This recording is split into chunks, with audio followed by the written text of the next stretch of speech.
En 2021, il quitte le FC Bruges pour venir au Bayer Leverkusen pour un transfert d'environ 23 millions d'euros. Ça, réellement, c'était une somme astronomique. Un joueur ivoirien qui était réellement au sommet de son art à cette époque-là. Et franchement, lorsqu'il va arriver, n'est-ce pas, au Bayer Leverkusen, c'est là réellement que sa gloire va commencer en griffe. Parce qu'il ne va pas tout de suite être titulaire au Bayer Leverkusen sous Xabi Alonso. Il sera titulaire, il va faire partie des pions essentiels, n'est-ce pas, du système de Xabi Alonso qui est le 3-4-3. Franchement, il va monter en puissance. Et ça, réellement, ça fait énormément plaisir. On se rappelle tous de la saison que le Bayer Leverkusen avait sorti, n'est-ce pas, en 2023-2024, où ils étaient champions d'Allemagne devant le Bayern, où ils ont remporté la Coupe d'Allemagne et où ils sont allés même en finale de la Ligue Europa, perdu 3-0 contre l'Atalanta de Bergame. Enfin, Odilon Kosonou n'a pas joué ce match-là. Enfin, bref. Odilon Kosonou va rejoindre l'Atalanta de Bergame plus tard pour un prêt. Donc, il quitte le Bayer Leverkusen et il est en prêt, n'est-ce pas, à l'Atalanta de Bergame en août 2024. Et là, franchement, il va s'imposer comme étant un titulaire, n'est-ce pas, dans le système, n'est-ce pas, du coach, n'est-ce pas, de l'Atalanta de Bergame. Franchement, Odilon Kosonou va monter en échelon, il va gravir les paliers. Et moi, le souci que j'avais, c'est que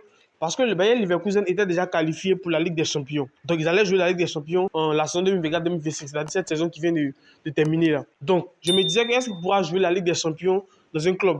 Parce qu'on rappelle que ces dernières saisons, ou ces derniers mois avec Bayer Leverkusen, il n'était plus réellement titulaire. Rappelez-vous, lorsque Odilon Kosonou, n'est-ce pas, la première moitié de saison, c'est-à-dire avant la CAN, de septembre 2023 jusqu'à la CAN, Odilon Kosonou était titulaire, n'est-ce pas, au Bayer Leverkusen, on se rappelle tous. Mais depuis qu'il est revenu de la CAN, il a commencé à jouer un match sur deux. Souvenez-vous de cette période-là. Il n'était plus réellement le pion essentiel n'est-ce pas, de Xabi Alonso dans ce système qui évolue avec trois défenseurs, Tapsoba, Jonathan Tah et Incapié, le Quatorien si je ne m'abuse. Et franchement, il va décider de partir. Ou du moins, le Bayer Leverkusen va décider de le prêter. Et c'est un prêt vraiment salvateur. Parce qu'il arrive dans une équipe de l'Atalanta qui est une équipe réellement compétitive, avec une équipe réellement qui joue le haut du tableau, qui a gagné la finale de la Ligue Europa, bon, qui a perdu la finale de la Supercoupe en août 2024 face au Real Madrid. Bon, Odilon Kosonou n'était pas encore là. Mais franchement, ça fait réellement plaisir. Mais là, il y a une nouvelle. Regardez ce qui est dit ici. Odilon Kosonou quitte définitivement le Bayer Leverkusen et s'engage avec l'Atalanta de Bergame. Ça, franchement, ça me fait réellement plaisir. J'avais soupçonné ça. Je savais réellement que de cette même manière qu'il est parti, n'est-ce pas, à l'Atalanta de Bergame, je ne pensais pas qu'il allait revenir. Tout simplement parce que, faut dire que le Bayer Leverkusen avait des joueurs assez importants dans leur effectif. Il y avait Tapsoba, il y avait Florian Wirtz, il y avait Frimpong, des joueurs importants, mais qui sont pistés par des clubs. Donc, ils vont partir cette saison. Donc, réellement, ça ne sera plus cette équipe, n'est-ce pas, du Bayer Leverkusen qui était un rouleau compresseur. Frimpong et Florian Wirtz sont actuellement pistés par Florian. Je crois que Frimpong même a déjà signé à Liverpool.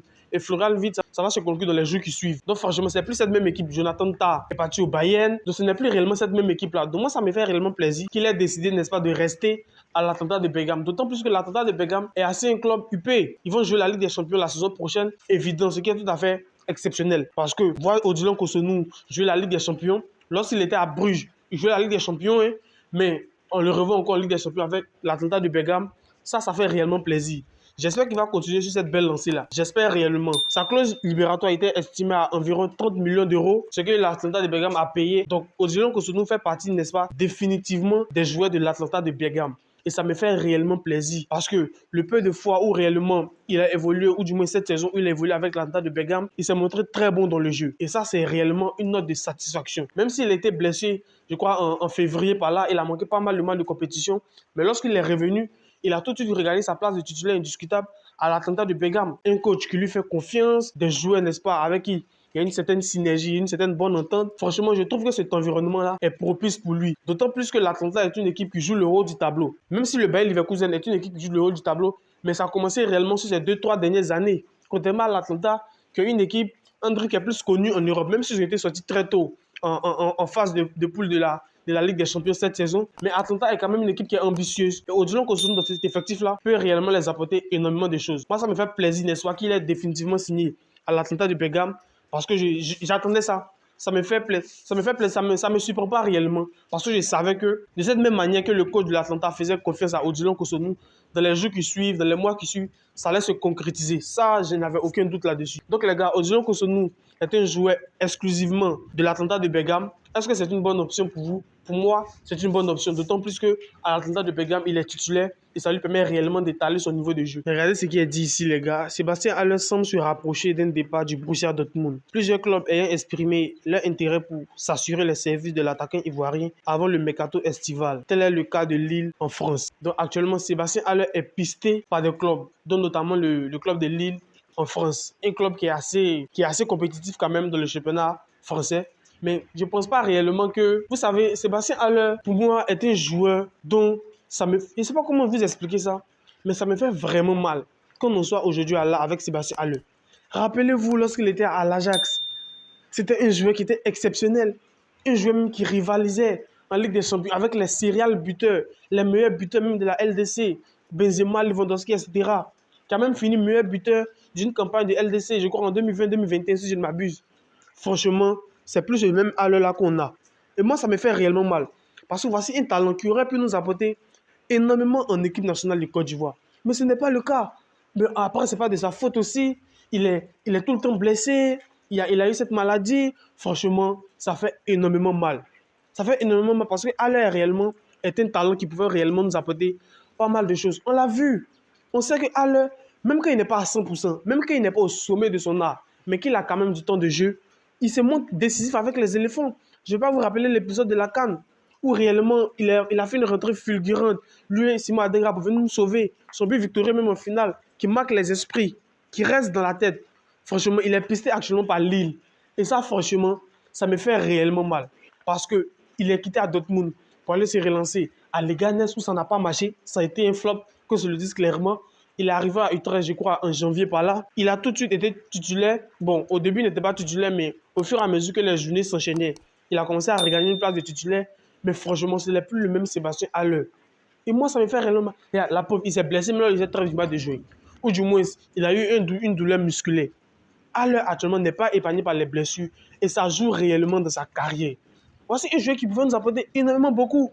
Un joueur qui était, n'est-ce pas, le successeur, n'est-ce pas, d'un Didier Drogba en griffe. Un joueur qui était au plus haut niveau, qui jouait la Ligue des Champions, qui était même un sérieux prétendant, n'est-ce pas, au titre de meilleur joueur africain. Mais il est en déclin total. Et ça, réellement, ça me fait réellement mal. Je vous assure que quand je pose à ça, je n'arrive pas à croire. Je n'arrive pas à croire. Un grand joueur. Qu'est-ce qui n'a pas marché avec Sébastien Haller? Qu'est-ce qui n'a pas marché? Il arrivait tout fraîchement de West Ham pour aller à l'Ajax, où franchement, il s'est fait un nom.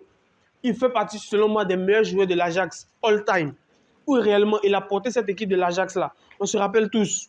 Et franchement, Haller, à cause de cette maladie qu'il a eue, est en descente total. Un joueur qui aurait pu jouer dans de grands clubs, qui aurait pu être courtisé par de grosses écuries européennes. Mais franchement, il joue dans des clubs de seconde zone, joue dans des clubs, en tout cas, de seconde zone. Ça, franchement, ça fait réellement mal. Parce que tout le talent qu'on connaît à Haller, franchement, on voulait le voir évoluer au plus haut niveau. Sa valeur marchande actuellement est estimée à 3 millions d'euros.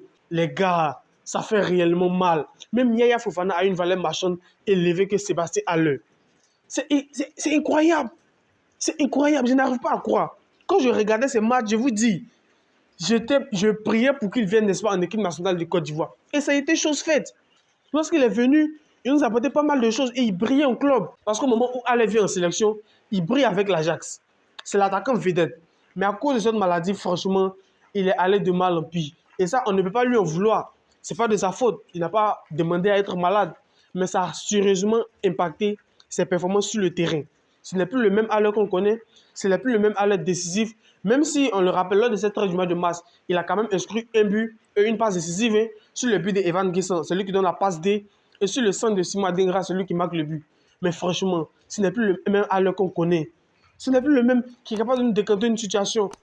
Il n'a pas été présent lors de cette trêve du mois de juin. Et même lors du match, n'est-ce pas, contre la Nouvelle-Zélande, où il est rentré après, ce n'était plus le même Haller.